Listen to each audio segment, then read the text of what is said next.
All right, so it looks like we're streaming to YouTube. This is gonna be awesome. What's up, everybody? What's up, everybody? It's Dave Drakes with the Collective Experience, and we are back. And I'm sure you guys recognize the guy that's with me. It's the one, the only. It's Ian Trettel. What's up, dude? Oh, dude, I'm stoked to be back, man. Yeah, this is gonna be a good one. I'm glad we decided to do this, like live chat and watch the race. Spring Creek Millville is absolutely iconic. It's one of the coolest races of the season. You and I were just talking about how cool the track looks. I'm pretty freaking pumped, man. Dude, yo, remember the Whoop Monster, dude? Yeah, so I saw him last year, and that was one of my first times I brought my girlfriend to a race. Yeah. And dude, or sorry, not last year, but the year before. And man, she got a kick out of that like you wouldn't believe, man. Like That's sick. Did you watch a lot of the Great Outdoor Race like movies? The Great Outdoors? Yeah, for sure. I watched those so much when I was coming up riding. I used to love those movies, and I've seen that track. I've never personally raced that track, or rode it, so I can't speak from experience on how much what the track's actually like. Yeah, it looks really sick. It looks really cool, and it looks fast, and it looks like it's really rough. Oh, for sure. And those whoops are gnarly. It makes a big difference. It's like they are. And people don't realize. I mean, it's also hard to show on TV, right? People don't realize how gnarly and how big they are. Plus, they're not straight; they curve like halfway through. So not only are they huge, they're sandy, they're curved, like they're rutted, like they're freaking gnarly, man. And don't even get me started on the uphills. The uphills and downhills are just ridiculous. They're roller coasters. Sick, yeah, it's insane, dude. Absolutely nuts. I don't get it. I don't know how these guys do it. It's crazy, but it looks like we're getting ready for 250 Moto 2 or Moto 1, sorry. Yes. If I'm not mistaken. Oh, are we going 450s first? Let's just drop this link real quick. Yeah, it looks like we're going 450s first. Oh, it's super cool. So giving some privateer shout outs. Shout out to Chris Canning, a dude I grew up racing with back home in New England. Dude got the Privateer Power Award last weekend at Southwick. 14-14 for 14th overall, man. It's cool to see privateers out there kicking ass, especially privateers from the good old New England area. Super amped to see that. So hopefully we can keep the good mojo going this weekend. We can see Chris Canning up front because the dude's an absolute beast, absolute animal. Also, shout out to the SGB guys too. Those privateers are kicking ass, man. They're doing so freaking phenomenal. I know they want to be more consistent, but the fact that they're even out there, vying for top 20s is pretty remarkable, man. And we're almost getting ready to drop this gate. Dude, I can only imagine the nerves of being at Spring Creek in the 450 class, getting ready to go out for a gate drop, man. Holy crap! Yeah, it depends on where you are too. I think if you're one of the guys who's racing every weekend, it's probably not. You're probably used to it. Yeah, but it's still gnarly, dude. Yeah. I mean, for sure, most definitely. Oh, we got a pile up already, man. We got chaos, dude. Oh, is that Roxon down the first turn? Oh man, dude. No. Dude, I've been making a lot of videos about starts, dude. Yeah, yep. You got a yard sale, dude. It sucks. And it's insane how if you pay close attention, the start is it's like 90% of the race. It seems like it's super consistent with where they sort of separate at. It makes a big difference on how they settle in. That's crazy. You see all these sand rollers, that stuff's so tasking. Guys who are really good at letting the bike flow. Yeah, I think they're gonna end up further ahead in the moto. I bet you Ferrandis starts riding, getting in a really nice groove. Oh, for sure, man. Ferrandis he's gonna be an assassin at that track. This track. You see all the guys going down the first lap, man. It makes Roxon. Yeah, and he's slow to get up, man. Holy crap! Oh, that's gutting. That sucks. Yeah, I mean, it's just to avoid crap like that is so hard. Unless you're out front, man. Yeah, man. Holy crap! And you think you've got enough room because this is a pretty big start, but they funnel for that right-hander so quickly, man. Oh gosh. I mean, well, good news for Barsha and AC. Those guys are out front battling. We haven't seen Barsha. Well, it looks like Roxon's okay. He just got the wind knocked out. Yeah, He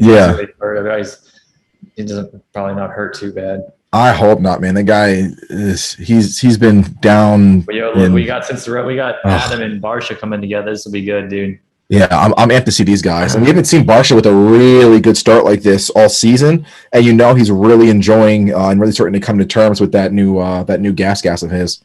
Yeah. And dude, Barsha is so hard to pass, man. Like he's the guy. Like he's a guy that when you get close to him, he turns like he can turn on the heat so quick. He's a great racer, man. He's super. I remember racing him a lot in Florida in the winter games, and he was so hard to pass. Like, cause he did like the way that they used to train at MTF, they would do a lot of passing drills.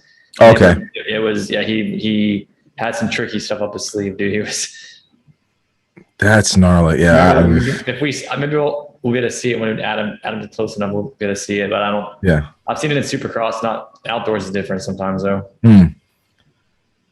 So for a guy like Adam, who's a little bit taller, like, does that make these sand rollers like a little bit easier for him? I think so, dude. I mean, just watch the people. I mean, I think you have to look. I think first of all, anyone can make it work, but it's just like who's doing it the most efficient, right? Like, who's doing it like with the least amount of energy. That's what I think.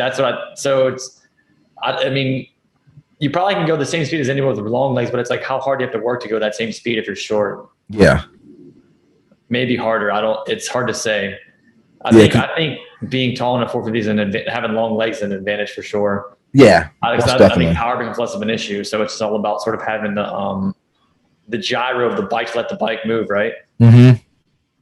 It's cool because like you can maneuver and move the bike around like we see Adam do, but you still have, you know, great contact. Your knees are still locked. I mean, and you know what I mean?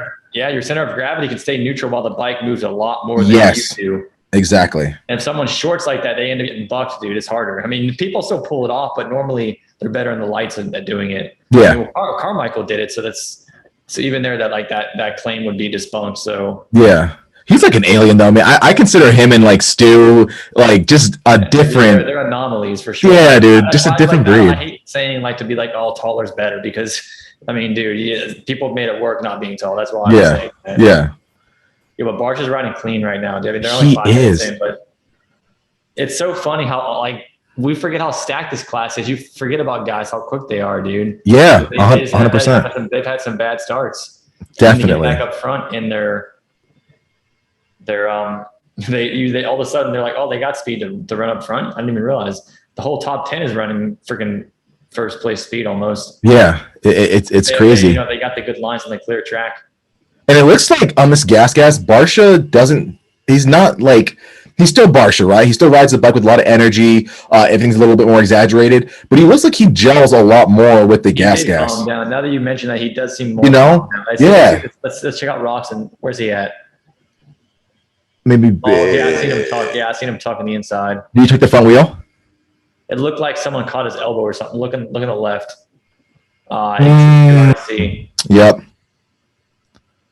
Oh, bummer, man. Huge bummer. The way that he was riding. You been run over in the first turn, dude. Oh yeah, multiple times. Yeah. Yep. dude, when you hit the ground, you're just like, oh, here it comes. Yep, exactly. I'm just a speed bump, dude. just done. Just dude. Oh man. Roxon. Oh, and they got Sexton too. That was Wait, who else was in that? Sexton, Roxon. And I saw a couple 3-digit guys. Oh shit, man. Yeah. Oh, that sucks. That sucks when someone good like that goes down. That really, because one thing I remembered going pro was that like my first moto, I was kind of timid at Southwick being in the pack because I was afraid riding close to guys. But then I quickly realized that everyone's so trustworthy and good that you can ride really close and really fast and not have to really worry about it. Yeah. You can trust the guys. So once I realized that, I was like, cool. But then if someone good makes a mistake, it's like everyone's kind of going the same way, dude. Yeah. Yep. Because you're counting the guy in front of you to pick the correct line and not mess up, dude. And exactly. They normally do, but it happens sometimes. They make a mistake. Yep, for sure. I know, like racing AMs and stuff like that. Like when I got off of like 125s and went to the B class, man, I'm telling you, like that was one thing where I was like, holy crap, this is so much nicer not having to worry about guys just flailing all over the place. You can kind of trust guys next to you. I mean, that's a problem with professionals. I think, remember when Anderson broke his ankle or something a year ago, or maybe it was more than that? Yep. Because he hit somebody on a practice. Yeah. Somebody at Glen Helen or something. Glen Helen, on a Thursday night. Yep. And so Yeah, that is an issue because like who you're riding around is a big deal. You got to be able to trust them. And so if you're out there riding with just like random people and somebody just stopping on the track, it's sketchy. That's all bad stuff. Really, that's when bad stuff can really happen. Oh, for sure.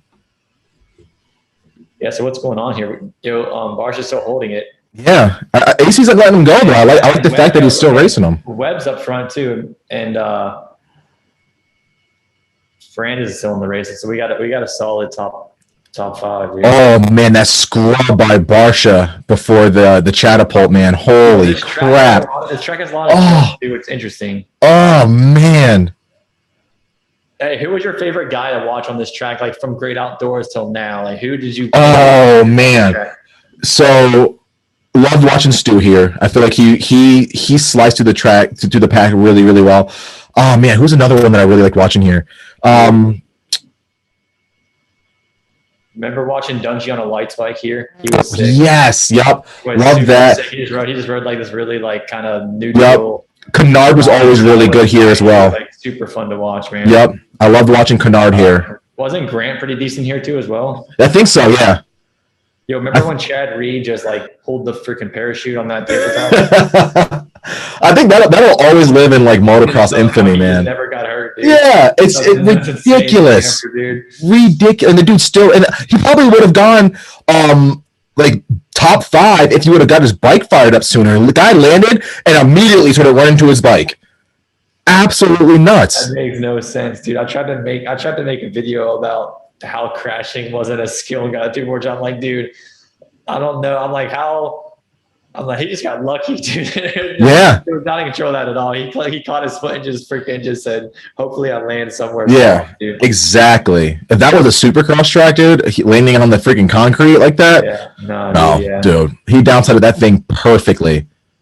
Some guys just crash really good, man. Dungy is one of those guys who always crashed good. He always seemed like he always downsided the landing when he bailed. And always, you know what I'm talking about? Yeah, Dungy's one guy that I really didn't appreciate what a great rider he was until after he retired. Like once I met him and like talked to him and like you got to like kind of get the man beneath the helmet kind of deal. Holy crap, man. The guy is just so cool. If you notice this, one thing I'm watching Barsha right now is like watch the way he's hitting the rollers coming in the corners. He's like doing these small little scrubs to get his back on the ground quicker. It's actually it's looking pretty sick. I see him. Like Adam's really not catching him, dude. Like Barsha's like completely stepped it up. Yeah, and Barsha is finding these like little like pre-jump like acceleration and braking bumps, and he's doubling a lot more than AC is. I think Barsha's really comfortable on fast stuff too. I think he likes all these jumps scrubbing. I think he's used to really fast, aggressive motos. Yep, for sure. And I was talking to another rider who, very similar on a KTM, and he mentioned that the frame setup, the frame geo, the compliance of the frame versus the Japanese bikes, it lends itself to being a little bit more lighter feeling, and you almost like you go faster when you do like pre-jump and kind of like let the bike be a little bit light underneath you. You know what I mean? Yeah. So it could be why we see Webb and Muskin hopping around so much. Oh yeah. Oh, we got Craig up there too, man. Yeah, Craig is looking. Yeah, man. So that looks good. I to be honest, dude, I kind of expected more out of Webb, dude. Like he's still doing good, but I expected him I really thought he was going to be. I thought that when it came down to like who's in shape, I thought he'd be way further ahead than kind of where everyone's at. I thought he's been in the back just training, just punching the punching bag, dude. Yeah, no, I hear you. Raw eggs and just freaking meditate in the dark, dude. I hear you 100%. Like this guy just freaking kills animals for fun. Like he's gnarly, dude. Yeah.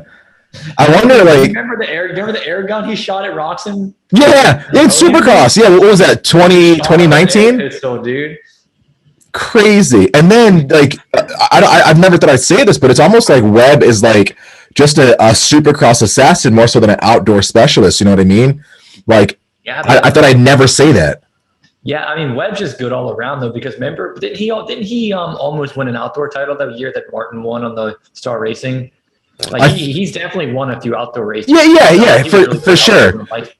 For sure. I just feel like ever since he went to the KTM and started becoming like an actual champion, I feel like maybe mentally it's shifted to Supercross a little bit, because before, man, on Lights 250 and on the Blue Crew, Webb was kind of untouchable, man. The only guy that could keep up with him was his teammate of Martin. I think you were getting to a point now. At some point, the money these guys are making, it's like they don't really want to. It's like whoever's training hard. It's like talent only goes so far. And I think Webb just is so gnarly the way he trains that he just wins half the races he does win. He wins them on the gate before he even takes off. Yeah. Because he trains so hard. He's just like, yo, these guys, I don't know. I mean, dude, you look at him and be scary to look at, dude. Dude, those downhills are just outrageous. Yeah. And they're just they're flying down them, man. It's crazy. And like just the spectators on the side of the track, walking up the spectator lane is gnarly. And the track is even more like, almost more vertical. Yeah. Man, Craig's looking really good here. Oh, and you got a few more Blue Crew guys got around Webb. I wonder if he went down.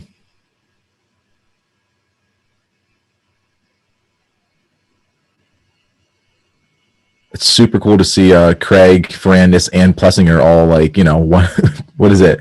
3, 4, 5. Just such good bikes right now.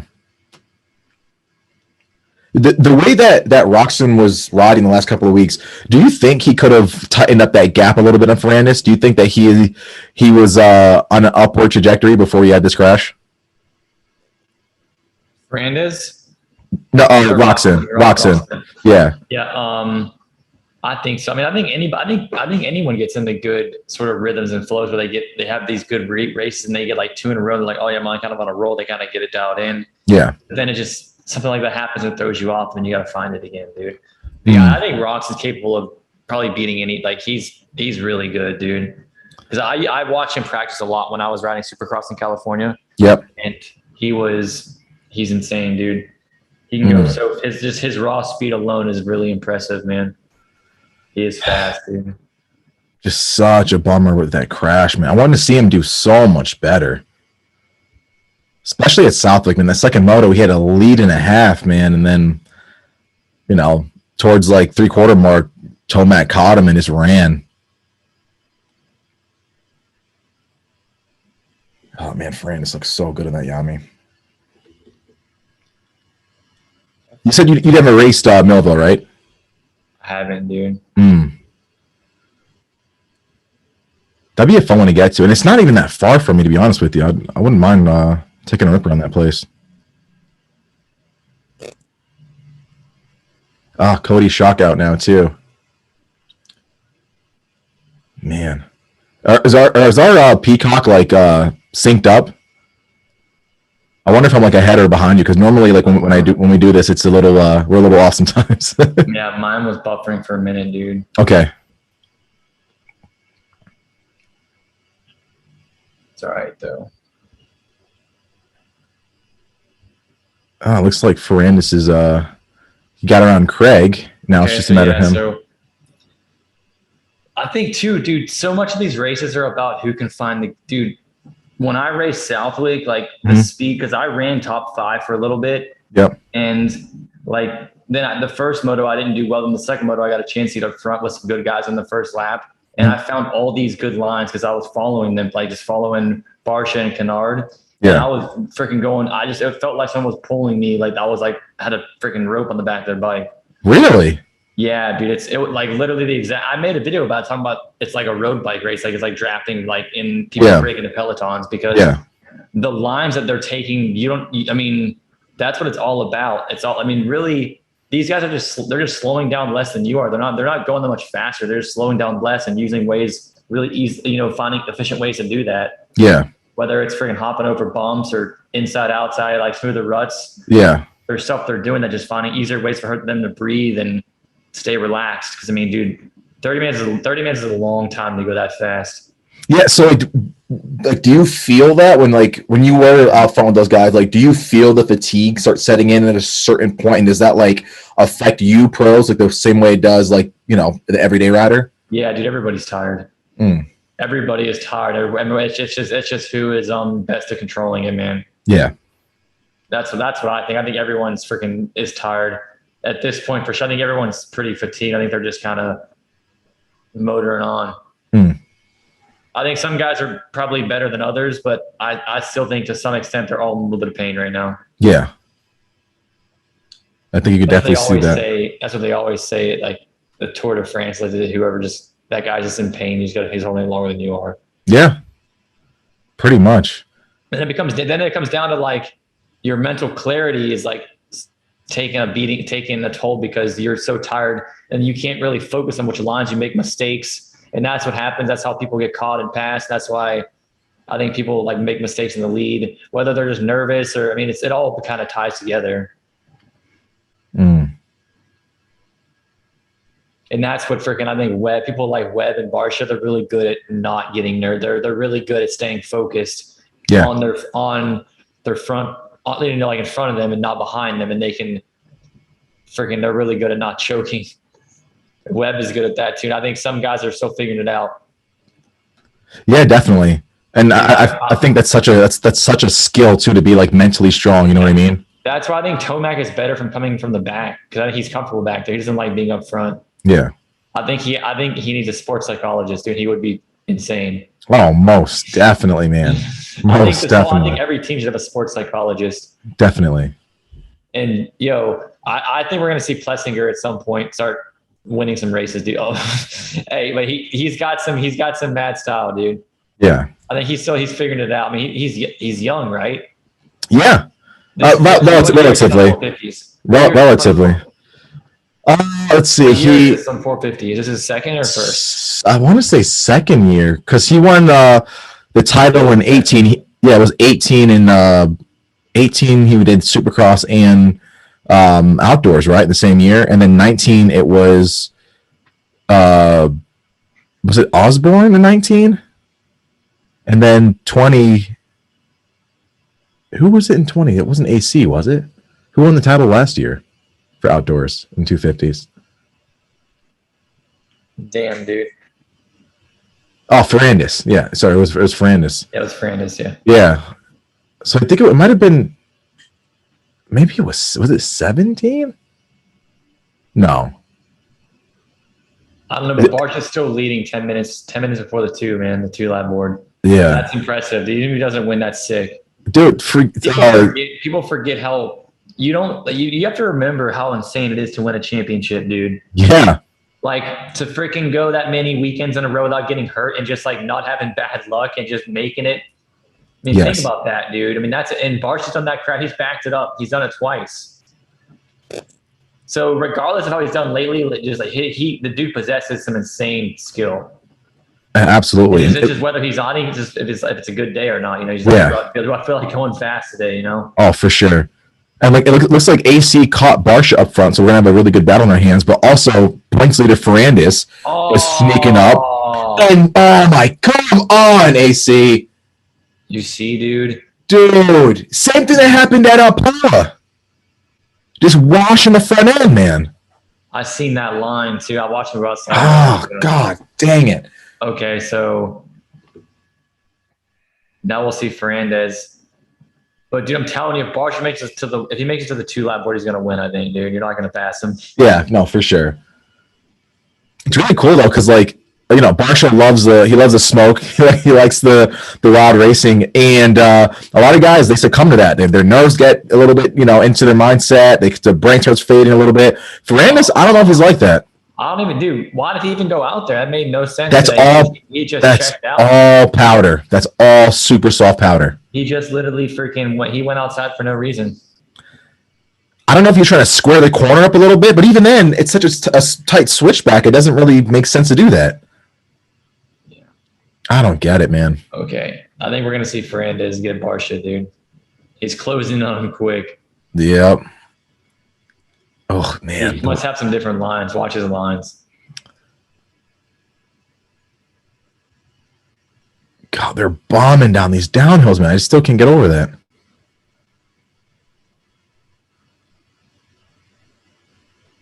It looks like Ferrandis carries a little bit more momentum because he's coming in a little bit wider and going out a little wider in these corners than Barsha is. I feel like Barsha is almost like pointing and shooting through corners, I think Ferrandis is faster in the fast sections. It looks like it. Barsha looks good in these tight corners, though. Yeah, Fernandez is just. I don't know though, because Barsha, he'll pick it up again if he needs to. I swear he will, dude. Oh man, these guys are just freaking flying, dude. So crazy. Absolutely crazy.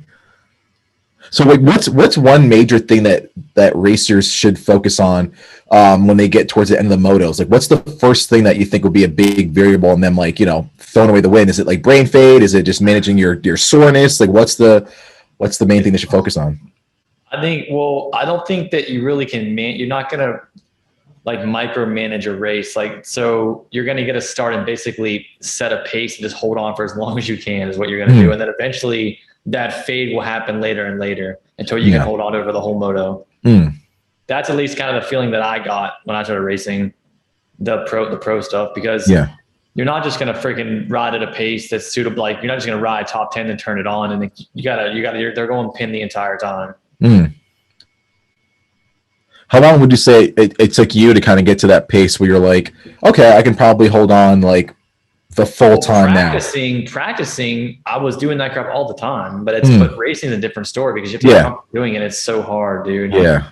So, I mean, like at Loretta's, even at Loretta's in a 20-minute moto, I would be tired. And then I went pro the next weekend. So you can imagine 10 minutes longer. I'm freaking smoked, dude. Yeah. Even a 20 for us, the longest race we do all year. Yeah. So that's still mentally, it's still like you expect it to be longer and harder. So before you even take off, you know it's going to be hard. Yeah. And dude, Ferrandez is these lappers are killing Barsha. Oh man.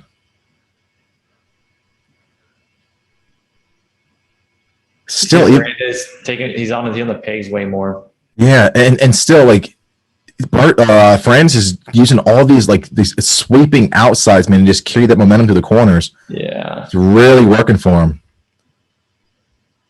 Does this track get choppy?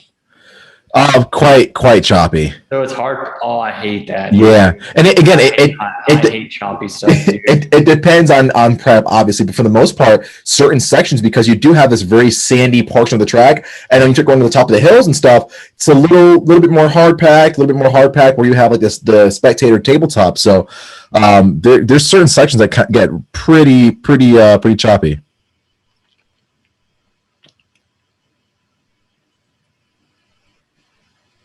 But this is one track that's they really over the years have done a phenomenal job. I didn't even notice Tomac lurking in third, dude. Is he? Oh man, he caught up quick. That's what I'm saying, dude. He's man, dude. I didn't even realize he got around Craig and Plessinger. I had no idea he was in. I just seen the freaking blue and pink, and I'm like, dude, I think Tomac's back there, dude. Like green and pink. Oh shit, this is gonna be crazy now. I don't think we've had Ferrandis kind of battling with Tomac this year, have we? I haven't seen it. See, yeah, this will be one of the first ones. This will be freaking awesome. Like Tomac just like Ferrandis never had a chance to catch him because he's too far back, right? Yeah. Yep. Yeah. Ooh, this is looking saucy, man. Oh, nice line by Ferrandis right on the outside. Hey, watch Barsha. He'll when you try to pass him, he'll give you the line to set you up to pass you back to the next corner. Watch him do it if he does it to Ferrandis. He'll slow down to make Ferrandis basically go inside, and Barsha will like go outside and cut him back to the next corner. He does it all the time. Watch it. It's funny. Is that like a mind kind of tactic? Yeah. It's like a game of chess, dude. He's trying to set him up to get him back to the next corner, or like stuff him or mess with him. Yeah. That's crazy. It is pretty demoralizing. Or he may just ride it out and win the moto. I don't know. We'll just see. That does kind of mess with your head a little bit when you pass a guy and he passes you right back. Yeah. Just throws off your flow, I think. Oh, most definitely. Yeah, I'm pretty pumped on the way Barsha's been maintaining this race. He hasn't done anything too crazy, you know what I mean? He hasn't made any mistakes, dude. No, he's been flawless. Knock on wood. I don't want to ruin this race. Yeah. And it looks like you weren't kidding, man. Like, Barsha is not hard to pass. Ferrandis looks like he's kind of digging deep. I think he's just a solid racer, man. He loves being around. I think he loves racing people. Like, I think he thrives off of that. I think he likes it, dude. Mm-hmm. Like, he doesn't get nervous. He likes to freaking bang bars with people, and he's comfortable being around guys. Gosh. Good line in the whoops by Barsha, man. Looks like he's saving a lot of energy compared to the other two guys. Oh. Ooh, come on, Fernandez.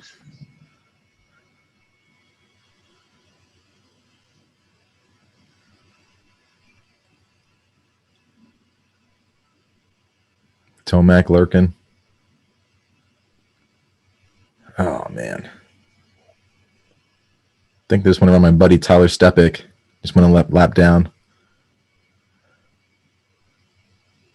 Meshi, you know Meshi? Oh, yeah, Meshi's out too, huh? Him, Ray. Cool. Yeah, Meshi's cool, dude. Rod Yeah. Bell's cool. Rod Bell's hilarious, man. Yeah, I've met him once. Yeah. He's a cool dude. Yeah, we did the Ryan Sipes pit bike bash invitational thing for real? For ESPN or whatever, man. We had a blast the whole weekend. It was so much fun. That's awesome. Yeah. Yo, how steep are these downhills, dude? Ridiculous. Like literally, like I said, walking along the spectator line to go like on the side of them, you can barely walk that thing up, man. That was sick. I like how Barsha doubled that. That was sick. Yeah. See, it's stuff like that. It's like your ability to adapt to that stuff in real time while you're racing. Yep. It's so hard, dude. Like, oh, for sure. You master it's a muscle that you literally you strengthen as a professional. Because in an amateur race, you don't have to do that stuff because the motors aren't long enough where the lines change. Yeah. But in the pros out there for so long that stuff is changing in real time over laps. And they're like, oh shit, like this thing is so bad I can't hit it anymore, so I'm just gonna jump over it. Yeah. And Barsh does it once, and then Tomac sees it and follows him, like, oh, that's faster, okay. And everyone starts adapting. But if you're tired, it's so hard to see that stuff, dude. Yeah. You're just trying to ride and not. You're in survival mode. Yeah, exactly. It's crazy too, because I feel like the KTM guys, like all of them, like they can do that late in the motos. I don't know if it's the bike or if it's just the way they train. I mean, it could be. You can't underestimate just the value of a good team and a good crew, man. Yeah, for sure. Like how to make people feel comfortable on bikes. And hey, was that the Woot Monster? Is he out there? Possible. I think so. I think right next to that little white table. And then like a ghillie suit. Yeah. That's so funny. They don't make a big deal about him like they used to do. Oh, is that almost an endo? Yes, dude. On purpose. He almost went down. That was bad. That's gnarly. He almost endoed, right? You've seen that. Yeah, yep. Off that little drop down double, yeah. Crazy. I am really shocked that Ferrandis has not been able to get around Barsha, man. I think Barsha's gonna get this, dude. Yeah. I know we're not. Oh. We'll just see. Wide open up the hill. Ferrandis is really trying, though, man. He's like sprinting.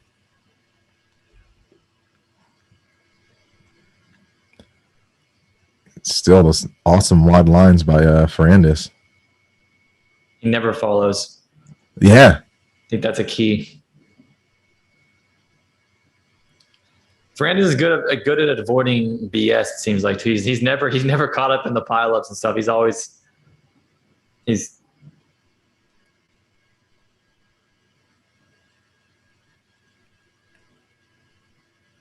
Oh man, Barsha. Doesn't it look like Barsha picked it up again? He did, man. I'm saying, dude, that white. What is it? 1, 2? Or is it two to go? All right, yeah. Barsha's corner exit speed is just freaking phenomenal. Oh man, shut the door on him. We're gonna sink it dirty for sure. Yeah, yep, for sure. They just got around Runkles, putting him a lap down. Yeah, could you, dude? So I could not imagine racing for first place on 2 laps to go. Like they have got to be so tired. Yeah, for sure. Yeah, so insane, man. Your body's it's insane, dude. Yeah, your body's just exhausted, but then you're thinking of like, dude, I got to pick up this check, man. This is a nice little bonus, nice amount of points. I can be in it. First, yeah, you need it, you want it. Yeah. Yeah, Barsha's turning it on, man. He's not letting this win slip out of his fingers. So what do you imagine the bonus structure is for outdoors? Is it the same as Supercross for all these guys, or is it? It's the same. It's about like it's like a 100 grams, something like that for a win. I would assume so. Yeah. Yeah. I would assume factory guys are getting close to that. Yeah. Is that the same for the 250 guys? I imagine the structure to be a little bit different. They obviously have to cut that down. Yeah, it's like half. Yeah. Yeah, that makes sense. I've heard about Villapoto getting over 100 a win though at one point. I've heard of people taking second and third place out of their contracts and putting it all into first. Really? Yep. Because they were so confident they could win, dude. I heard Villapoto did that one year and won every single moto or every outdoor event, dude. He's put everything into first place. All right, Barsha straight up turned it on again, dude. Dude, it's just scrubbing his freaking face off, man. Yeah. I'm saying he can't be. He doesn't look tired, dude. Yeah. He looks super solid. Okay, we got one more lap to go. Ferrandis has got to put everything he's got into this one. Oh, kind of chopped him off at that jump. We're gonna see some stuff, dude. Oh, man. So he put the leg out. Barsha's trying everything, man. We got two long-haired fellas, dude. Right? Look at this, dude. This is crazy. Oh, we got the French and the Italians, dude, going at it. It's gonna be good. Oh, this is gnarly. Meanwhile, Tomac's just back there, Tomac's are them take each other out and win the race. Yeah, exactly. He's like, yeah, you guys just keep playing with each other, man. Yeah, dude. Oh, that's single. Yeah, yanked him again, dude. Yeah. Ridiculous, dude. Yo, when's the last time you heard of him winning an outdoor? I don't remember him winning an outdoors recently, right? I think Southwick? Didn't he win Southwick like last year? Or sorry, the year before, like 2019 or something? About like literally last week, and I'm like, dude, did he really? I think it won like 2019 or something. He won Southwick, if I'm not mistaken. Or whenever it rained a shit ton. Every time it rains or he smokes every Yeah, exactly. He's always got tear-offs on. He's just muddy. He's winning. We got Ferrandis picking it up a little bit. God, man. These things are so crazy how fast they are. It's almost like illegal, the fact that their bikes are able to be bought out of the dealer showroom floor, man. Just as fast as they are, like, holy crap, man. Yeah. Yeah, I don't want to jinx him too early, but I think Barsha's got this one, man. He commanded this race too, man. He deserves it because he's riding phenomenal. He's getting a little squirrely. Almost messed that tight corner up. Yeah, don't mess it up now, dude. It's been a really good race. Like Ferrandis has the speed to pass him, to be honest, dude. I don't think he's really faster than Barsha. I don't think so. This moto, no. Dude, that was just that was so sick, dude. Such a clean race, man. I wonder wwhy he got pissed at him. Why did he throw his hand up? Was he just telling him to come on, or was he just being like, yo, get off me? What was he saying, dude? I think he just pumped, but he didn't go down. You know what I mean? Like I still held on to the lead, you know? Yeah. Shout out to Rodwell that just went by too on camera.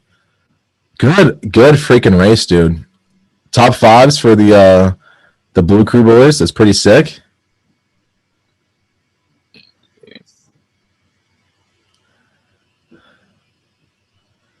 That's badass. Yeah, that's rad. I will say, I love the gas team's look, right? The Troy leads setup, the nice buys, blah blah blah. But dude, their gear is so freaking tight, man. I feel like they were all wearing like extra smalls. I don't know the Red Bull stuff always looks good, but yeah, I mean Barsha's stuff is really tight, dude. Dude, what is with that, man? My favorite setup has been, I like the Alpine Star stuff with Tomac and them. I think that's really good, dude. I agree. Or Anderson too. I think his on the Husky looks really sick. Yep. Yeah, we do like a drip check segment for these things, and man, usually A stars wins. Here we go. So Jeremy Martin obviously is sick here because he lives here at this track. Yeah. Wow, Larocco got 3 here? That's cool. It's before our time though, so you know. All right, sick. Okay, we got Jalik Swall on there. Have you met Jalik Swall before? Dude, I watch him ride a lot, dude. He's gnarly. And I used to watch him. I used to train at a track in Florida. I forget the name of it, dude, but it was damn it, I forget. It started with a B. I can't remember the name of it, dude, but it was some sand track, and he was always there training. And we used to always go to that Spider MX, and Jalik used to train with Timmy Ferry. Oh yeah, yeah. With them, and yeah, he would ride with the pros. He's good. I thought he kind of rode it a little bit excessive. Yeah, he's got really good style. He's sick. Yeah, yep. Spider's a really cool track. If you have a chance to check that out and ride down there, man, that track is phenomenal. Spider. Really, yeah, Spider's really good. I've been there a bunch. It's good, dude. Yeah.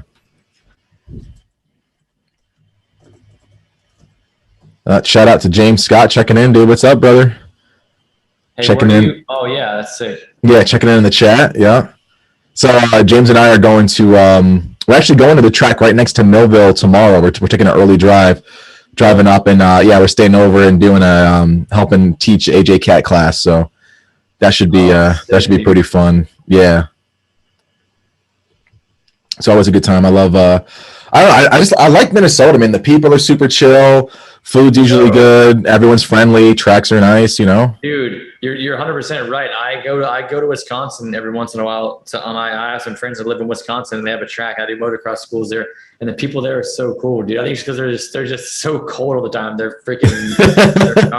They're like frostbite on their nose, and they're just like, yo, it's like negative 60 in the winter here. We don't care. We're dude. It's so that was one thing I wasn't prepared for. Because I'm from New England. I'm used to the cold, used to 6 feet of snow, no problem. When it got negative 60 here for the first time, I almost booked a plane ticket. I was like, yeah, it's not happening out here for me, dude. I can't do this, man. It's crazy. It's crazy. Yeah. So where in Wisconsin do you travel to for these classes? Madison. Oh, dude, that's an hour from me. For real? Yeah, dude. Yeah. That's funny. Yeah. Yeah. So, it's called Motivation MX, dude. Yeah, yep. I know what that is. Let me know next time you're out there, man. I will, dude. Be a fun time. The track's pretty cool. Dude, what's Barsha saying, dude? Just going wicked fast. Good for him, man. Good for that team too. For a new team to have this kind of success and stuff, man, it's awesome. Granted, I know they're an offshoot of KTM, but still a lot of moving and working parts when you get a new outfit like this going, and the fact that they've had success this year, man, that's phenomenal. Yes. That's wicked awesome. Barsha. Yeah. Do you think Barsha has the consistency in his repertoire to follow that up with a win in the second moto? Yeah, 100%. He probably could do anything like in this class if if things go right. Like I said, he's won 2 championships already, so he definitely can win. Yeah. It's how to win. It's a matter of just putting it together when things are going his way. Yeah, somebody caught in a bad loop of just bad luck sometimes too, where just things aren't going their way. It's really not their fault. Like this rocks and stuff. But I mean, dude, didn't he hurt his leg, dude? I hope it's just the wind knocked out of him, man. I really hope so. Check Twitter, dude. Racetracks always has good updates on that stuff. I still can't believe AC went down, man. Holy crap, dude.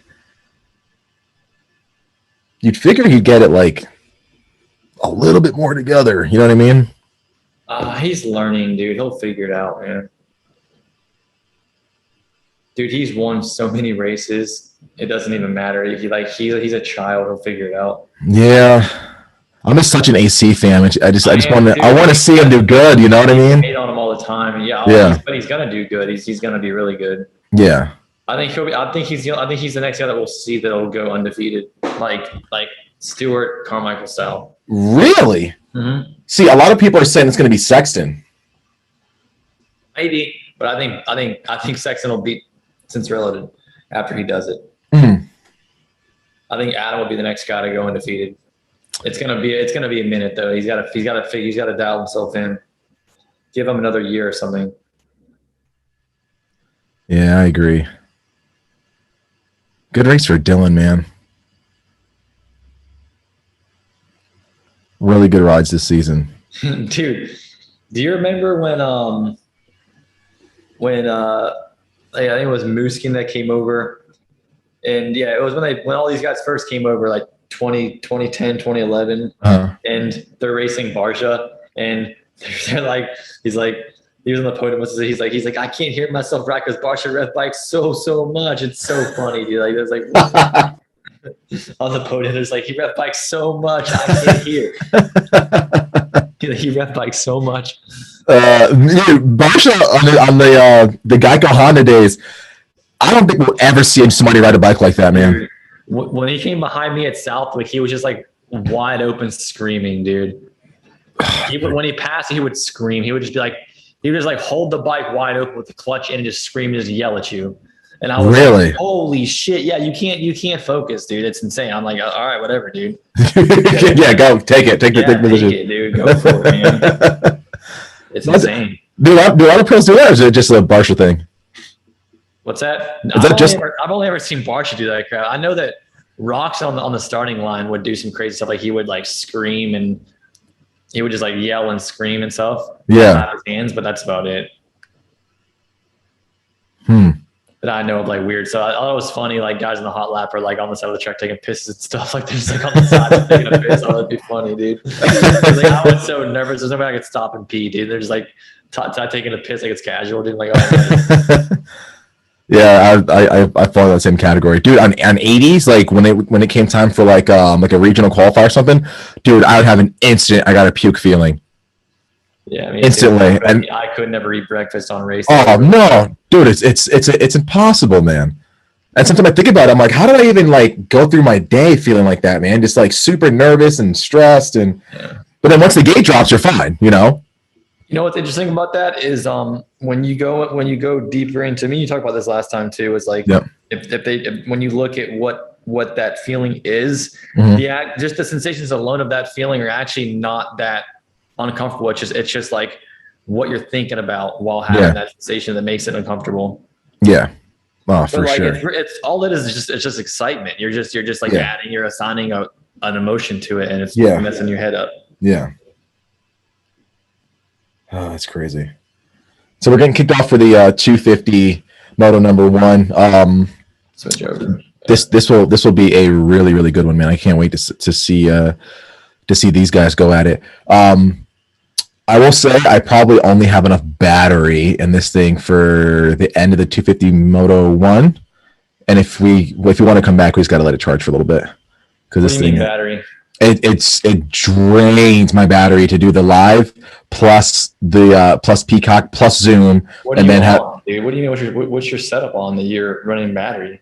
It is a 2015 MacBook Pro. Oh, okay. Yeah. Oh, okay. So you don't have a charger? No, I'm plugged in. It's like it just all that draws still so much. Oh, damn. I can watch the percentage. It's plugged in. I'm watching it like every 2 minutes. It drops the percent. Like we can break, dude. Yeah. I mean, we're running a lot also too. You know what I mean? It's Zoom plus Facebook Live plus recorded. Yeah. Others would be cool just to capture just some cool freaking some cool conversations and stuff. Oh, for sure. Cool stuff on the way, dude. Even if we're not intending to, we'll capture some cool stuff. Yeah, no, for sure, dude. This is awesome. To get some more people involved too. Like I told you, Blake wants to start doing it with us. Yeah, we'll get him on. Yep. Anybody we can get with a cool, like a decent setup that can just talk and just add personality to it, dude. Right? Like my dad was like, I told my dad that I were doing this, and he was like, "You doing with that guy?" He thought you were super cool. The last one. Oh, cool. He thought you were just pumped that we were doing it. Yeah, that's awesome, dude. You never know, like that. People were just like find people cool, like no matter it doesn't mean something cool. It can be anything, dude. Yeah, exactly. And that's personality, dude. That's why I absolutely love doing these, man. We did these pretty much every other race for Supercross, and we would have like even just like regular fans just like tune in, give them a link, and say, hey, come like talk to us for a little bit. We had a couple of racers. We had like Jordan Jarvis. We had Rack Racing, just a bunch of people. Taylor Kaplan, just you name it, dude. Just super cool people in the industry, and it was fun. That's tight, dude. Yeah. All right. So wait, do we have another moto coming up, or do we have to top off? Are we good? No, we've one more moto, I think, coming up in another 3 to 5 minutes. I want to say. Yeah, you're right. Yeah, you're right. Yeah. So yep. So we'll just keep going through. Still some cool talking points. So next weekend we've got Washougal, then we head to Unadilla. Which of these tracks? I know you didn't get a chance to ride all of these pro tracks. Which pro track would you say is your favorite one to ride and then one to watch? So I've rode at Washougal. I haven't rode at Unadilla. Yep. I haven't rode at Budds Creek. I haven't rode at Ironman. I've rode at Fox Raceway. I haven't rode at Hangtown. Yeah. Washougal is cool. It's freaking a lot of shadows and a lot of square edges. Oh, okay. Is it slippery? Moto one's lined up. It's it's kind of slippery. It's let me think of what it's like. It's kind of like Pleasure Valley, dude. Imagine Pleasure Valley with a lot of uphills and downhills. Yep. Okay. Very similar to that, dude. Makes sense. Remember the whoops at Pleasure Valley a long time ago? Yep. Yeah, exactly like that. Remember how like some parts are really dry and square edges, and some parts are kind of like loony with ruts? Yeah. Yeah, just like that, dude. Oh, man. It's a fast track. I didn't particularly. I only rode it once. Do you remember the RM Cups? Remember when they had those? Yep. That's when I raced. I don't even know when that was, dude. That was 2005, 4, 2006. That was. I mean, people don't talk about Pleasure Valley anymore. That was a phenomenal track. You know Jeff Cernick, dude? No. Oh man, that's Well, what track does he have? Isn't that his track, Pleasure Valley? I think so. Yeah. Yeah. I've known him for a long time. He's a great dude, man. Just because he was one of the first guys that gave me support when I was like coming up, because my parents are from Pittsburgh. Oh, okay. That's kind of like a little bit of a hometown base for us. And so my dad knew some motorcycle shops there. And then when we got connected and we got hooked up with Jeff Cernick. Yeah. He helped me get connected with Suzuki and kind of got me going. Oh, that's rad. That's awesome. Yeah, I used to race. I raced Pleasure Valley a lot, dude. Yeah, it's a rad place, man. And again, I know we talked about it in the last time we did this, but I want to see something like an RM Cup come back, man. Like a race where it was like a manufacturer's race. Yeah, someone needs to make a new type of motocross event, dude. I've been thinking about this a lot, dude. I can't figure it out, but someone should do it, man. Like we need some kind of motocross event that's like that's similar to like. You know, like the mud run or like the Spartan race where people like have those like weird obstacles. Yeah. Where it's like someone needs to make a motocross event where you can just show up with no skill and still have a shot. And still have a shot. I don't know what that would be, but I think that'd be really cool. That'd be pretty awesome, man. Almost doing like a maybe like a multi-discipline. Like we'll have like a moto section, wood section, and like just crazy, just enduro. Maybe like, some like joker lanes you got to go through and like get off the bike and like do some push-ups type of crap or do a jungle gym. I mean, how poppin' is J-Day off-road right now? It's phenomenal. Insane, right? Those guys are honest. That's what I'm saying. Like we need something like that, dude. Yeah, I have so much fun doing this. There's a lot of guys who are doing that stuff who are actually really skillful on a dirt bike, but you just don't know about it, dude. Exactly. It'd be cool to expose that stuff and be like, yo, what does Rawson look like wheeling over freaking trees and stuff? Like, you know what I'm saying? Like, it would just be cool to break it up and get some different, like break up like skateboarding, get some like different freestyles, get like some different variations of just motocross freaking riding in there, dude. Most definitely. Maybe that's something that we should do. We should just go ahead and do it ourselves, man. And we should post it on YouTube, dude, and make it watch and just try. Yeah, that's exactly what we should do, man. Exactly. And then make it virtual so nobody has to even go there. You just watch it virtual. Yep, 100%. We'll make that work. That'd be cool to do that. Like, if you just have like a turn track and be like, who's the best turn track guy? Yeah, exactly. Because it isn't always gonna be a pro rider. You know what I mean? That video of Cooper doing the turn track with one hand on the lights bike. No. Or figure eight. He was doing a figure eight, doing one-handed figure eight.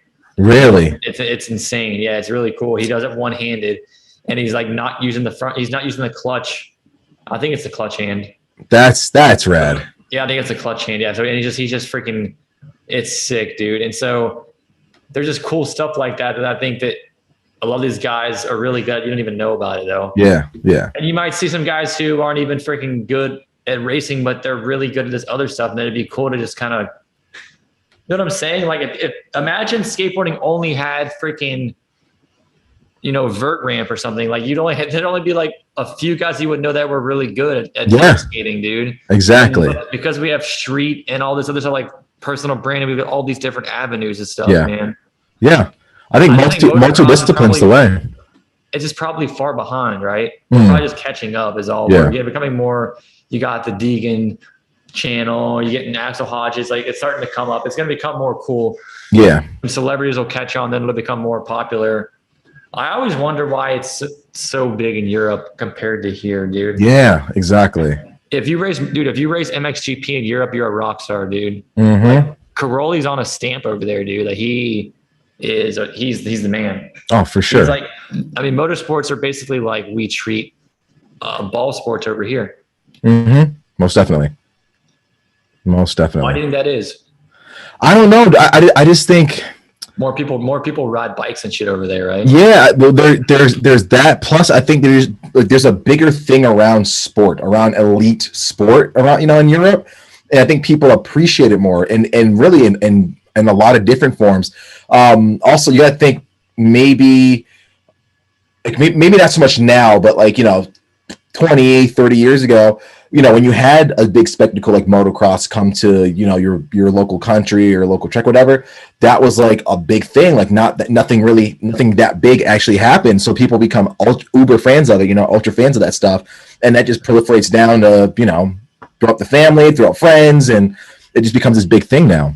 Same could be said for F1, MotoGP, stuff like that. Like it's way bigger over there than it is here, Oh yeah, no. Same with soccer, I just wonder why though. I think that they appreciate elite forms of sport more. Yeah. Man, how sick does Jet Lawrence's kit look, man? He looks freaking clean, dude. Even the umbrella's just kitted. And he's like someone you can tell that he's not too emotional on the gate or on the bike. Like he's just kind of like, yo, whatever, dude. Like, I won or I did. He's like, yeah, I got first place or I didn't. He's just like, all right, like whatever. I think that's cool. I think that's sick too. If you can somehow look at results at face value and not get emotional about them, you're gonna do so much better in the long run. Oh, for sure. Do you think we'll ever see a 250 rider have an undefeated season? Yeah, didn't James do it? No, he did it on 450s. I think the only time he came close was 2004, but he had that issue at Redbud. On 125, he never did it? No, I think he went 23 or 24. He had an issue on the gate or something like that at Redbud. No way, I thought Villapoto did it. I don't think Villapoto done it before. Not in 250s, no. Because I think Villapoto, he gave up a win to a couple wins or something like that to was it Townley? Townley was so good, dude. He was so rad. Yeah, and then I think him, Villo and J Law might have traded or something like that, or Dungy, something like that. So, dude, did you see J Law post a post the other day about he posted that post about oil? He's like, yo, I don't give anyone shout outs, but he's like, yo, he's like maximum oil 51. He's like 51 weight. He's like, it's the shit, dude. Really? It was so funny. Yeah, he just posted something random. I'll send it to you, dude. It just I want to see this J-Law thing, dude. Dude, it's just funny when he does, because it's something he cares about, dude.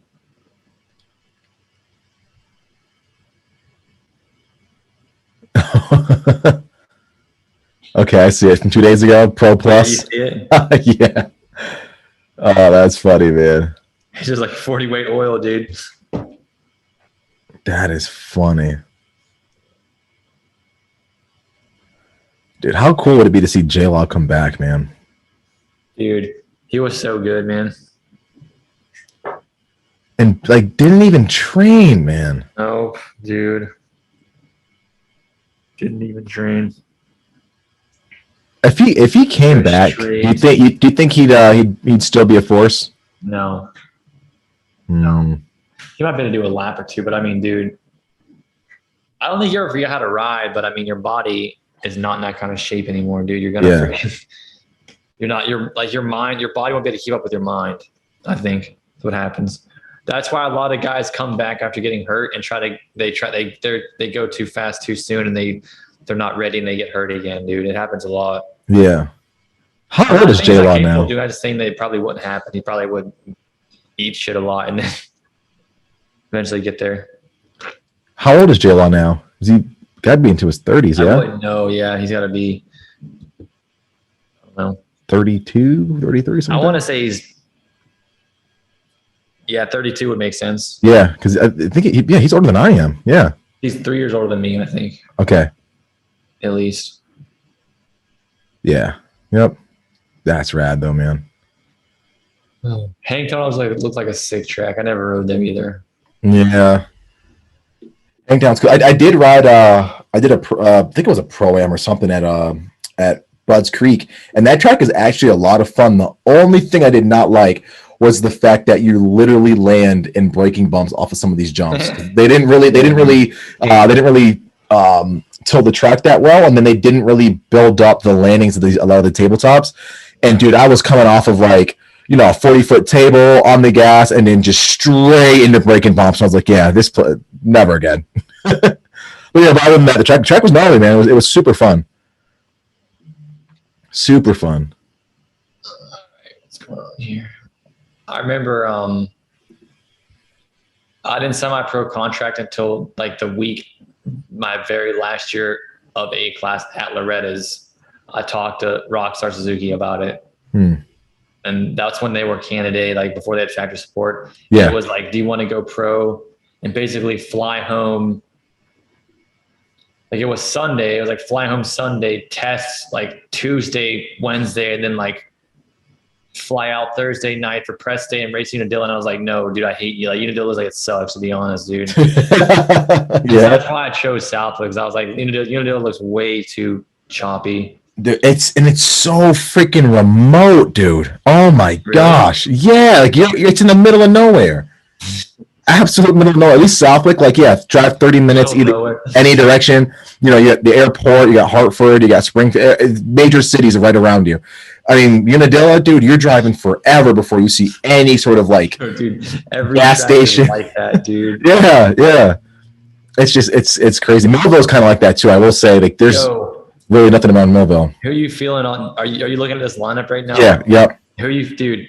RJ looked fast in practice. He looks like he's been on a roll. If he can get start, he might be good. That's the thing. RJ he's a dude that I always want to pick for like a sneaky win in the first moto, but he's not consistent. You can't make a call until you see the start. Yeah, and plus yeah, and he's been crashing so much too, man. It's like, I know he's adjusted, man. I don't know. This class is so tight; it's too hard to even tell. Like it is. It really is. Who do you think's gonna get? Like who do you think is freaking gonna get the whole shot? I don't know. I think Martin's probably gonna grab a whole shot. Him or one of the gas guys. I don't know. I just feel like Martin's done this start so many times. He really knows, what he can and can't do here. Inside the box, that's where Hampshire is. Yeah. We'll see who sneaks at the inside and pushes wide. Let's see. Hampshire got cut off bad. Let's see. Cooper. Okay. I wasn't far off Moseman. We'll see this. Cooper looked good in practice. Yeah. He got fastest lap, didn't he? I think so, yeah. All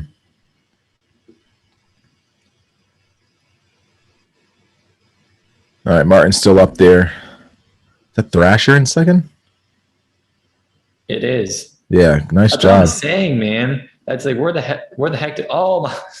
Oh, they're gnarly, man. Those whoops are gnarly. I remember, do the first, even then too, your first lap that's why I think it's super important to use to not following people, because you just don't know, dude. Exactly. Oh, Max Vollen moved up to second now that Thrasher went down. I like Max Vollen. I like his speed, his style and stuff, but I feel like he's a little bit too Thrasher frail right now. Is that I mean, not to be an ass or anything. I just feel like I'm like, dude, if this guy bulked up just a little bit, he would be an absolute force, man. No, he looks like an alien, dude, right? He's pretty skinny, man. Yeah, just tall and skinny, man. I'm like, oh, that's gonna be tough. You start getting these guys that are tenured in this class that have a little bit more meat in their bones and can bash you around a little bit, I mean, who is Max Vollen, dude? What's his story? Where's he from, man? Oh, so his dad is Talon Vollen, I think Talon was his name. And dude, he was like Supercross, motocross, like just killer, dude. I forget what country they came from. But yeah, I think his uncle was pro as well. So, dude, the family is just phenomenal dirt bike riders, and he's like the latest out of like that lineage, and crushed Loretta's, did really well. But I think he moved to the pro ranks right after he won the schoolboy two-stroke class at Loretta's last year. So he really didn't even have a chance to race B or race A. He just went straight from schoolboy to racing for Roger. That's insane, but I bet you that probably is better long run. You think so? You probably figure it out quicker, yeah. I mean, it's like trying to sandbag a C class your whole life, dude. Yeah. It's like eventually you're gonna have to go pro, and you're just gonna you might as well use to it the quicker you can. You're gonna get better. I see that. Yeah, I always have mixed feelings though, and I guess it depends on the rider. When you have somebody who is very, very fast, very, very talented, but you don't put them through the paces of at least going to the 250A class, you know what I mean? But again, some kids it works out. Like AC, he skipped big bikes altogether. I'm pretty sure, right? I don't think he raced big bikes at any big amateur nationals. And dude won his first Supercross race, almost won his first Supercross title he contested for. So I think it really depends. That's insane. Yeah, I mean, and like some guys have done it too, like Barsha. Yeah. He went pro, he went pro right out of the B class and did well. Yeah. I think some teams are better than others at grooming the rider to get them ready for pro. Exactly. I think there's a process to it too. I think that Star has got that stuff figured out. Factor Connection was the first people to start doing it, and Star caught on. Yeah. Would you ever else doing that you're aware of? Grooming guys, Dungy guys out of the. I think Dungy. I think he was just a mentee of Rogers, man. I think like when you Dungy was a special case. But even like Ricky and James, like those guys went through 250, 125 schoolboy. Then I think they both skipped B class and went straight to expert. But still, they at least had that year of expert amateur under their belt before they went pro. I can't think of anyone else that really No, but I'm skips. talking about teams that are grooming riders for the pro. Pro, like Team Green does it. How like Star basically is bringing guys out to Glen Helen and testing with them. While they're still racing amateur races, and they're kind of getting a taste of what A kid feels like and what the factory stuff feels like. Yeah. Factory Connection was the first team to start doing that. Yeah. That I know of, and then I seen Star start doing it. And I'm saying, do you know the other teams doing that now currently? Team Green, I think, does that with Jet Reynolds and Ryder DiFrancesco. I think they both get a chance to ride with the Pro Circuit boys. See, I want to believe that, but it's hard to tell because a lot of the Pro Circuit testing is like done under the same freaking tent. So you can't really tell if they're doing pro stuff or just doing amateurs. Yeah. Because like their stuff it's like the same stuff. It's just like they just freaking go further than they would. I don't know. It's like they just spend more time with you. Yeah. I have a feeling that Randy Lawrence, who I think trains Ryder D. I think he would put a big emphasis on having him train with who his teammates are going to be, like the fast guys who could be his benchmark. So I would not be surprised if he's making Ryder D train with guys like Shimoda or Smith while he's out there. Yes. Would you ever have fathomed even the thought of going pro right after Super Minis? No, I mean, it just depends. I think your environment, dude. I think if you're riding with these guys all the time, you probably can feel like you can go pro. It's all in your head. If you feel like you can, then you probably can. Yeah. But if you're just riding alone, you're scared because you're watching on TV, then you probably can't. Yeah. Man, I don't know if you're watching, but the lead that Cooper has right now is ridiculous. Walk me through what he's doing right to get out front like that and run away from these guys. Dude, he got a good start and put in his first 2 laps were just mistake free with the correct lines. And now he's got a cushion to try new stuff, and he makes a mistake. He can afford to sort of lose the gap if he lose a second and not do that line the next lap again. And he can start to kind of fine tune his line selection. It's the perfect. You don't need much of a gap. He can do it with less than 5 seconds. He's just going that fast. That's phenomenal. How hard is it? That's the ideal. That's the ideal situation because then you kind of can just gauge the guy behind you. You're not really worried about him. No one's pressuring you. You're kind of doing your own thing. You can make a mistake. Yep. Have room to breathe. It's no big deal. Oh, for sure. Way easier than what Jet Lawrence got himself into with that bad start. How hard is it to pick your lines, the correct lines when it's your first lap of the moto? You haven't really raced the track yet. You're after the 450s. Is it hard to spot where those good lines are while you're leading, while you're trying to pace yourself? I think it's partial guessing, dude. Mm. I think they have an idea of where the good lines are forming from practice. Yep. And then you kind of have an idea of where you're going to be, but then you kind of just you use your own peripheral plus your awareness of other riders around you, what they're doing, and choose. Okay. Because it looks like, I'm like, man, on sight lap, there's no way you could get your lines right on sight lap, lap too. Yeah, no, never mind. They're using sight lap to pick all their lines. I'm not even thinking about that. Yeah, the sight lap, they're picking all the lines in the sight lap. Okay.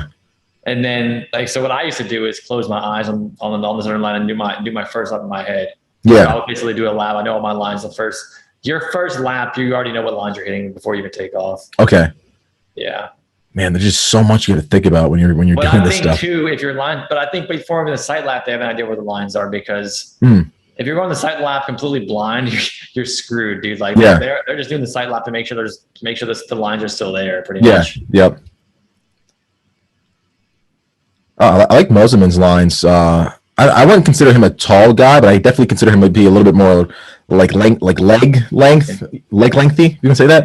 Yeah. It looks like he's having a really easy time hitting these deep outside ruts and just carrying momentum, kind of like what we saw with Ferrandis. Man, it seems to be doing him right. Got around Bolin, and he's on his way towards Martin. I've seen guys too. While we're talking about line selection, some of these guys have friends in the 450 class, and they'll go off the track and they'll be like, "Hey, look, the other downhill over there, don't go left because there's a bad kick." You know what I'm saying? You had friends that did stuff in the amateurs too, right? By the way, don't hit that one thing because there's a bad kicker over there. Yeah. They may say something like that, but I mean, for the most part, I think that it's pretty generic, and they're moving 3 or 4 inches to either side of a line to change the line. Yeah. It's not going to be very dramatic. Yeah. Holy crap, man. Jet Lawrence is coming through the pack pretty quick, and dude, that gear. You weren't kidding about that Alpine Star stuff. Fast right now. That Alpine Star stuff is just insanely sick.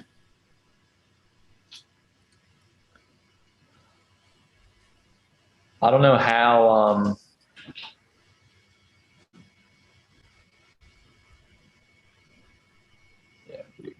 Yeah, Martin's really going fast. But dude, Cooper's just second faster than Jeremy is right now. And man, the way Lawrence has caught it behind Nichols, holy crap! I think he's getting pissed off about these crappy starts he's been having in that Honda. Yeah, man.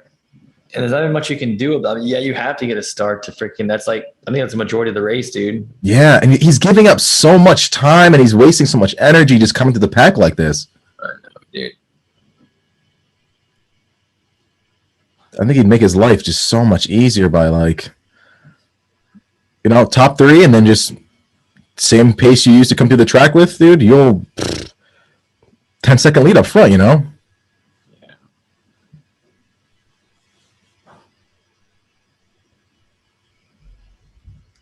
We still got a long time left too, though. Yeah. We do have well over 20 minutes. 20 minutes plus 2, dude. That's what you always get called on. You're 5 minutes and you're like, oh, this race is over. You're like, oh, we still got 20 minutes left, dude. Yeah. What are your thoughts on pro circuit kind of not being the big man on campus anymore? What are your thoughts? I think it's just the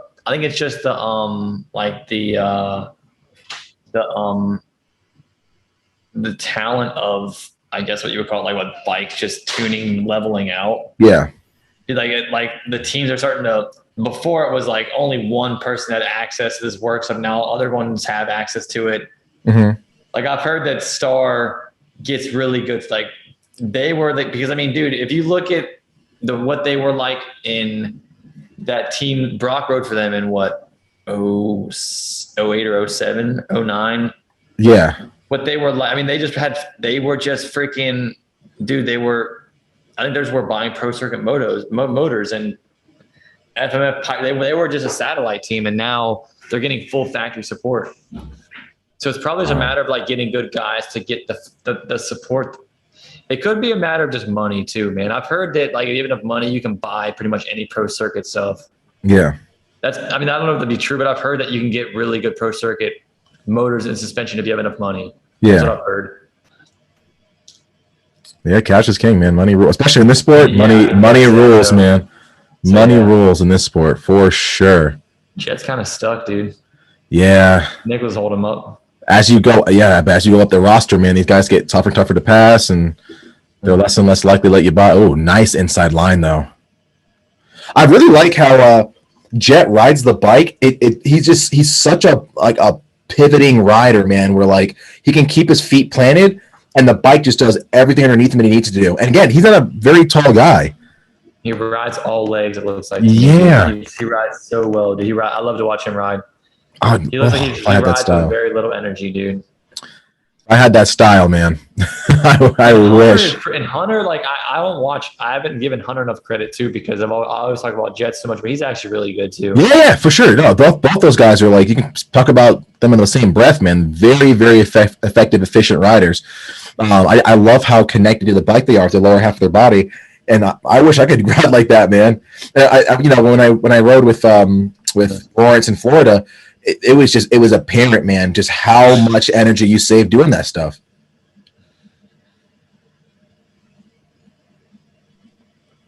And Fallon's holding his own for this moto. He's not falling back nearly as fast as I thought he would.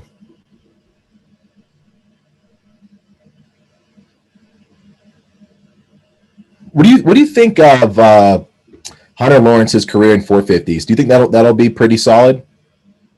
When's he going? I imagine he wouldn't go for another 2 years or so.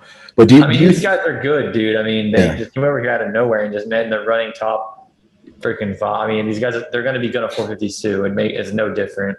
I think, Pete. I mean, it's relative. I mean, if you can ride a dirt bike, you know what I'm saying? Like, I don't think it's that complicated. Yeah.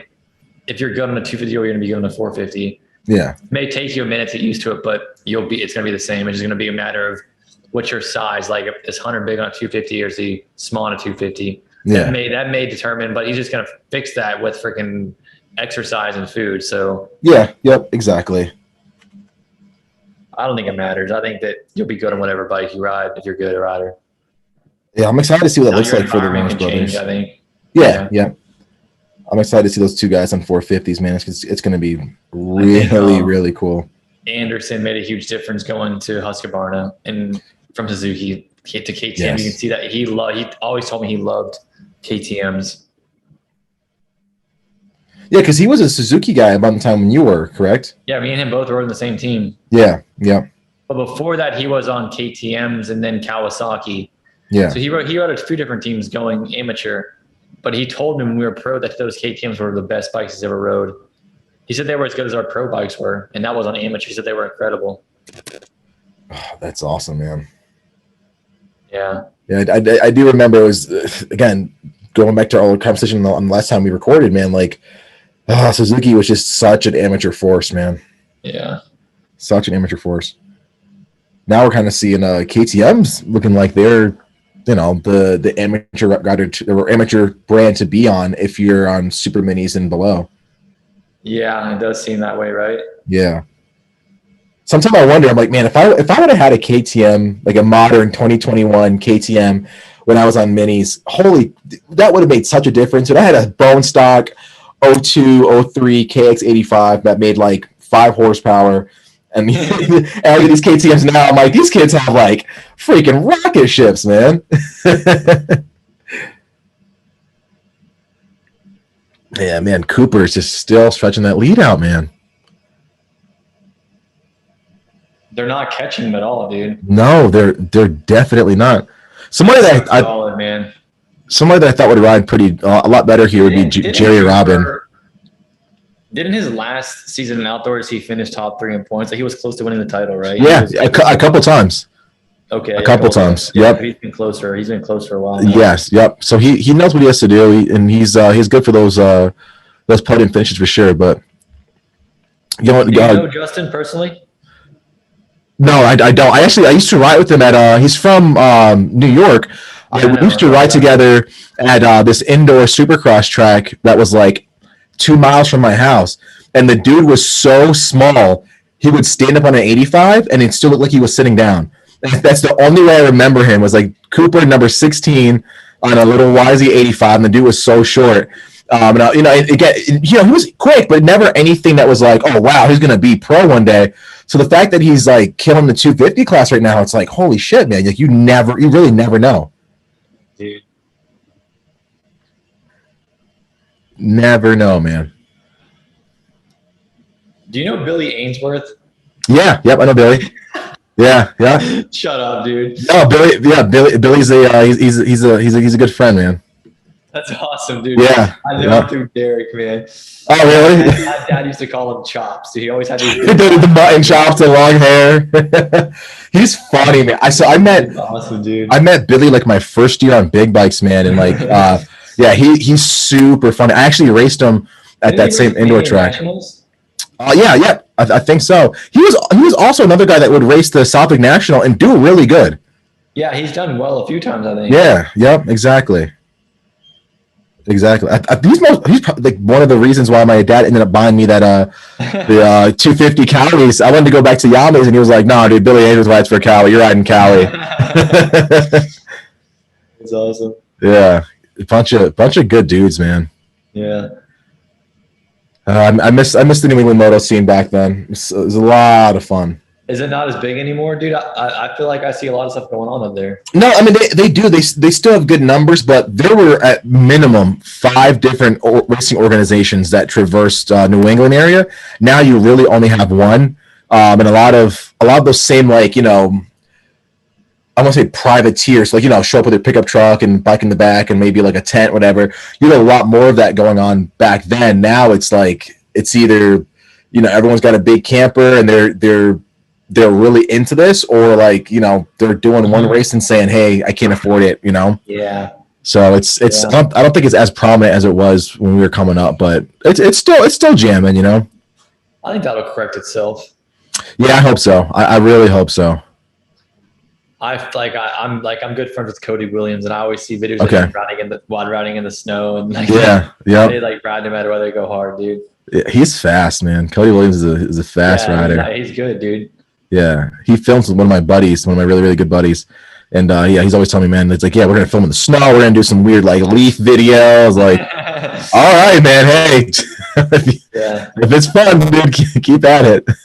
Dude, but he's got a strong presence on the social media, though. He's got a good His videos get good views, man. He definitely does. Him, I'd say like Robbie's the same. Robbie Marshall's the same. Nick Batten can get him pretty good too. They put some good bangers on social.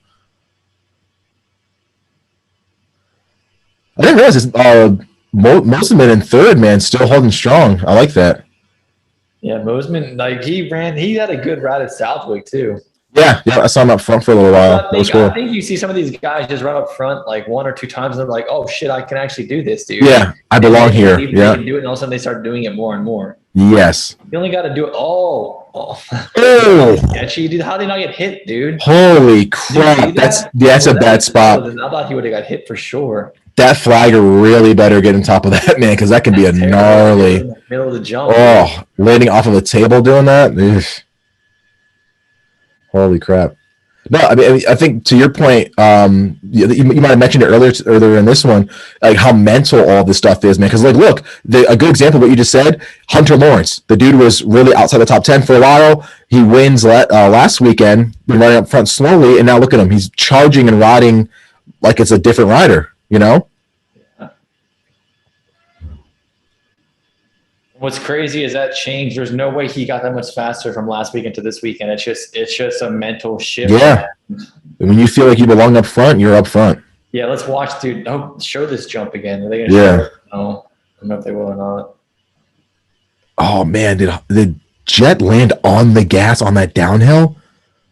Oh my gosh! Been launching these hills pretty far, dude.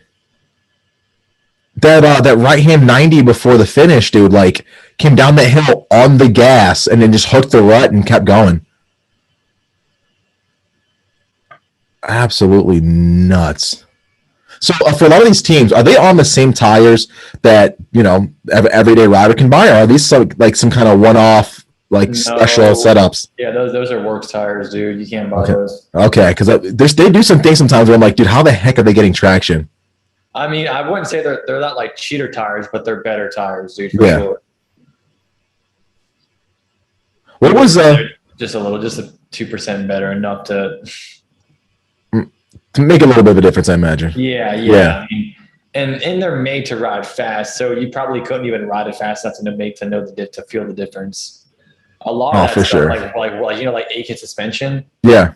Like that stuff is so stiff. It's really meant like when you just like exceed the bike's potential, pretty much. Okay. So it's like for the next level beyond, like their bikes are meant to ride like that, so they build stuff for it. Yeah.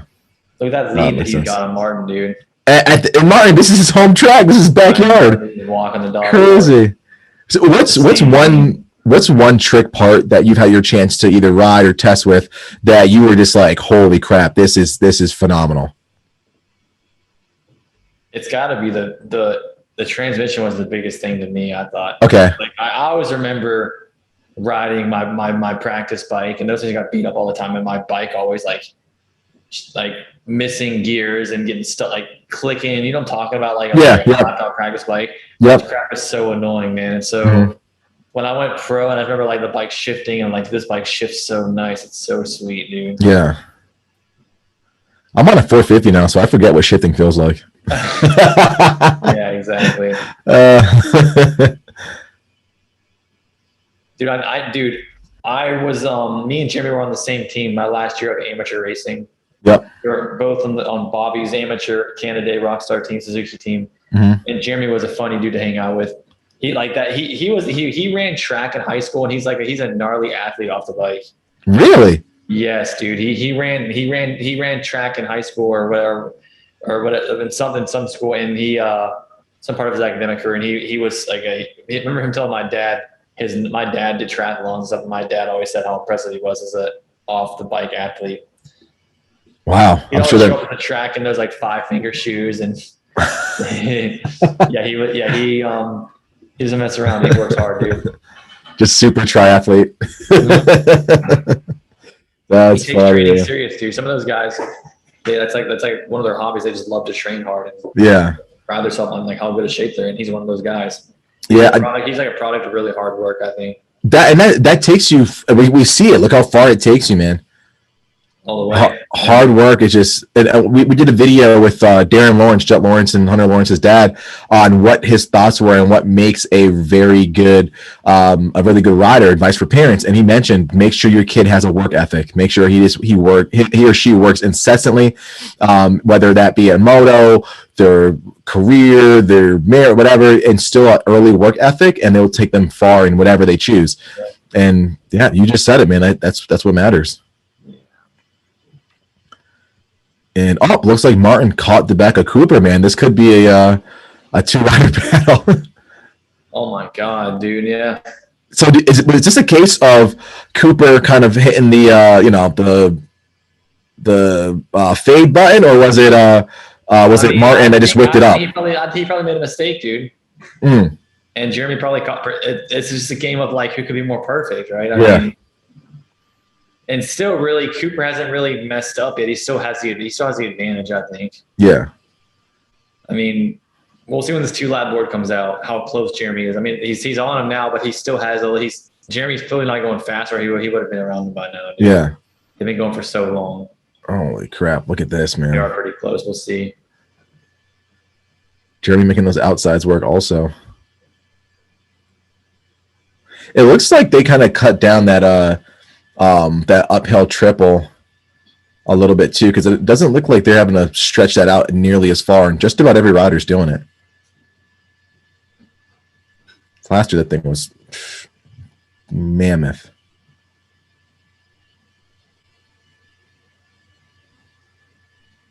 All right, good speeder on that outside too. This could be a really nice chunk out of the points gap between Cooper and Jet Lawrence. This could be a really good thing for Cooper if he can hold on to this win, man. I think one way to know who's more tired is like, look who's scrubbing harder, dude. Yeah, yep. Now, I can't really tell, to be honest. Like, they both look pretty clean. Yeah, exactly. And I get asked this question a lot by a lot of riders who may not be at that expert level, and they want to know, like, does scrubbing really make that much of a difference around the track? I don't think so, dude. I don't think so. I mean, look at Dungey, dude. He was like, he never really scrubbed that hard ever, dude. He was so dominant. So yeah, I don't think you don't have to. You can, sure, but I mean, just know that you're going out of your way. It's just like you're doing something that's unnecessary to look cool, I think. Depends on how hard you scrub, dude. I mean, like Stewart did it too, and so does Barsha, and you just seen Barsha win a moto. So who's wrong? I don't know. I mean, that's up to you to figure out how's it fit your riding style. I think it becomes like jump dependent. If there's a jump where you're really getting booted up in the air, but you have the option of turning down a little bit, keeping the suspension from loading up and unloading and giving you that extra pop, if you can scrub and get to the ground a little faster, cool. But I think we're starting to see a transition of like people are just scrubbing just for scrub's sake. Exactly. You know? And it all depends too on like, yeah, the jump dependent. Like, is there a rut on the face of the jump flat? Is it, you know, like, does the lip have, is it like a consistent lip? Is there bumps on it? Like, that crap all matters. Yeah. And is it worth it to scrub? Because it's really cool if you watch the MXGP, those guys are really good at like what jumps are worth. They'll scrub some stuff like we see our guys, and some stuff they'll just kind of like drop their knees a little bit. Yeah. Yeah. Oh my God, you see that pass? Made the pass. How do you make the rut? Holy crap. I have no idea, dude. That's what I was saying. Oh my gosh. That was insane. Dude jumped front wheel into the rut and still made it. Crazy. Oh, the fans around that track are getting just super loud for that guy. Yeah. They must be screaming. And good news for Jet Lawrence. That lessens the bleeding just a little bit. It's tight.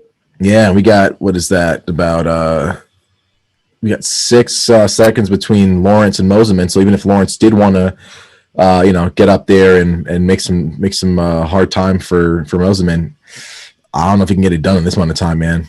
We got another 4 laps or so. What's the deal with dude? Where's McAdoo? Oh, I think he got injured before the season or right at the beginning of the season. I keep confusing him with Shimoda. That's why, dude. I keep thinking. Oh, okay. Yeah, Shimoda's. I don't know, man. Like at a track like Southwick. Dude, yeah, I like Shimoda, dude. Yeah, cool. Badass, dude. Yeah, he's sick. He is cool, humble, really talented. I just want to live here. I want to see him get more consistent, though, man. I want to see him get more like stay in the mix more. He can run top 3.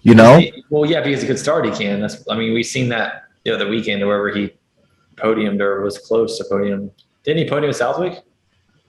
Yeah. He kind of podium with Southwick. So yeah, he can run up front. He just needs a better start. Yeah.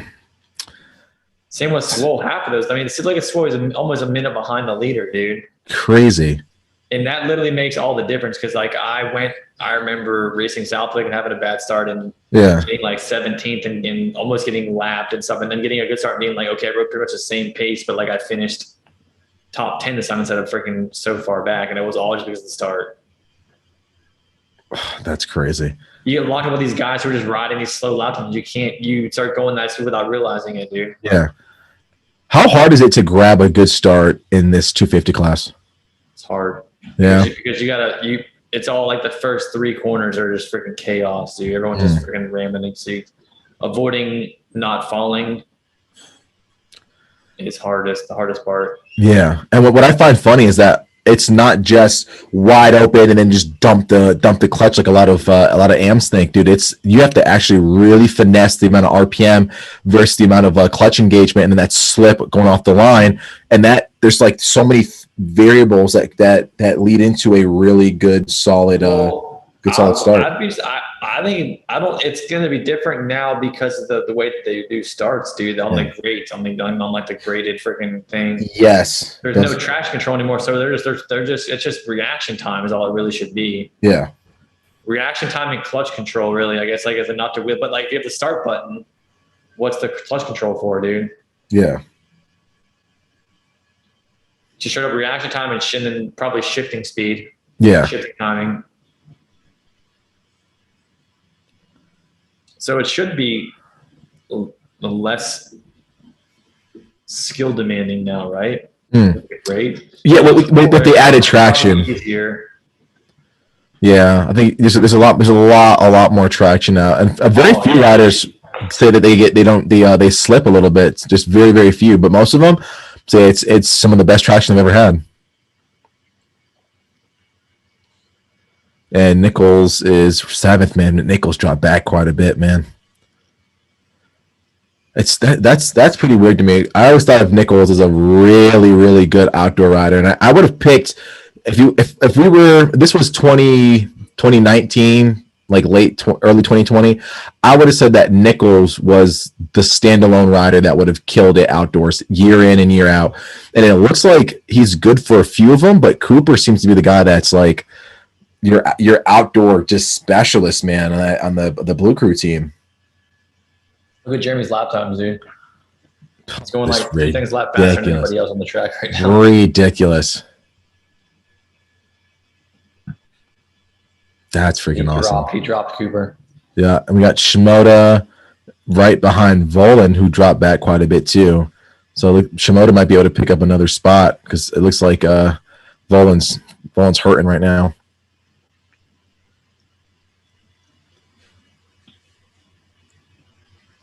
You know, I might take back my earlier statement of like PC not being super solid this year. I think they have a lot to be happy for with Joe Shimoda. Well, I mean, yeah, Adam was a product of them, so they've been doing pretty good. Yeah, I would say they've been so close to. I mean, I think it just looks bad because they were so dominant for a while, man. Yeah. They had Stewart and they had Carmichael, and there's like no one could even beat. Not really Stewart, but I mean, just like you think of Stewart as a pro circuit rider. Yeah, PC guy. Yeah, he was factory, but still. And then they had Baggett and Townley and Villapoto. And then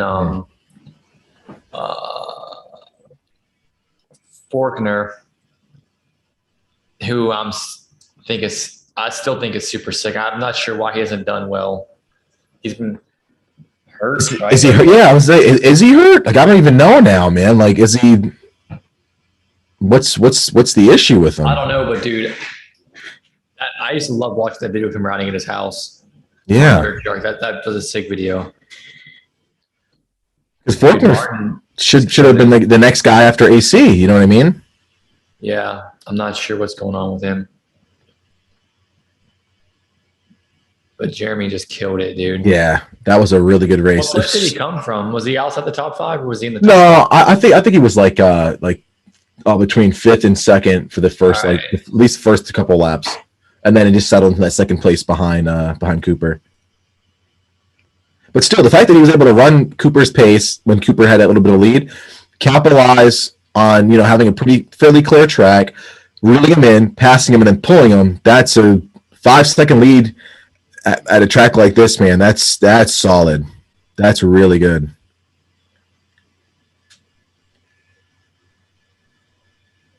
Still having fun, still scrubbing, still fist pumping. Not really that tired, it looks like. Jerry's a sick dude, man. Yeah, really, really good. Dude's won a lot of races. Still a bit of a surprise to everybody that he went back to Blue Crew after the issues he had with him over the years, but it seems to be working out for him, man. Got that moto win. That's sick. That team is gnarly. I think the team deserves a lot of credit too, man. They freaking have really stepped it up, dude. Oh, 100%. Most definitely, man. And they've developed that bike to be so freaking good, man. It's hard to find any faults in that bike. I think the only thing people say is like, yeah, the shrouds can just be a little bulky sometimes. But other than that, man, phenomenal motor.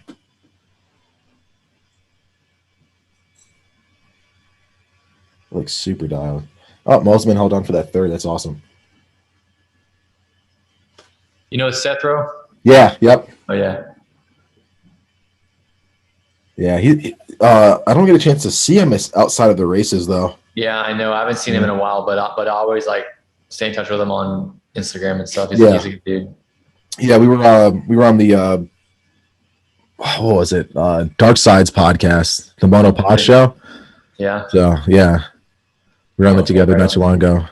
That's awesome. Yeah, shout out to those guys, man. The Blue Crew guys are they're killing it. Is Seth actually working with that team now? Yeah. He took over Will Hahn's position because Hahn's for Troy Lee Gas now, I believe. Wow. Yeah. Pretty cool, man. Sweet. Yeah. Yeah, it's tight. That was a good one. Those are some solid, good first motos. Yeah, that was sick.